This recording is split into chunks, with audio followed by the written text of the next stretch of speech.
Абайдың 8-ші қара сөзі. Осы ақылды кім үйренеді, насихатты кім тыңдайды? Біреу болыс, біреу би. Олардың ақыл үйренейін, насихат тыңдайын деген ойы болса, ол орынға сайланып та жүрмес еді. Олар өздері де үздік кісіміз, өздеріміз біреуге үлгі беріп, ақыл айтарлықпыз деп сайланады. Өздері түзеліп жеткен, енді елді түзеткілері ақ қалған. Ол не қылып тыңдасын, және тыңдайын десе де қолы тие ме? Басында өзіндік жұмысы бар, ұлығымызға жазалы болып қаламыз ба? Елдегі бұзақыларымызды бүлдіріп аламыз ба? Немесе халқымызды бүлдіріп аламыз ба?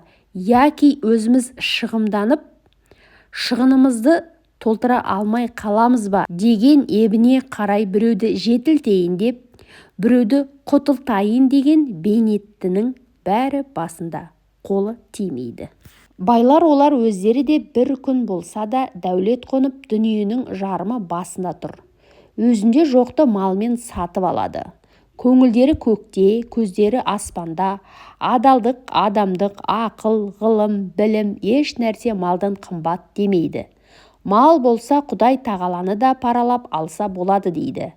Оның діні, Құдайы, халқы, жұрты, білімі, ұяты, ары, жаны бәрі мал.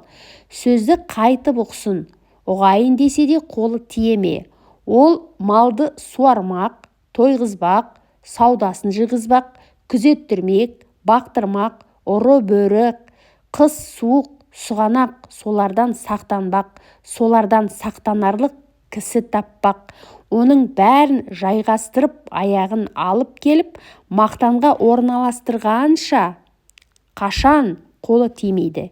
Енді ұры, залым, сұм-сұрқия өздері де тыңдамайды. Онша-мұнша қой жүнді қоңыршылар күнінде көре алмай мысық жүр.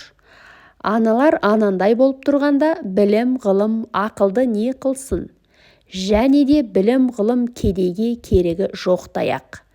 Бізді не қыласың? Ана сөзді ұғарлықтарға айт дейді. Оның өзгеменен ісі жоқ. Ана алдындағы үшеуіндей болған жанның ойында ешбір қайғысы, мұңы болмаса керек. Мал ешек оңбаған деген сөз осындайдан қалған екен.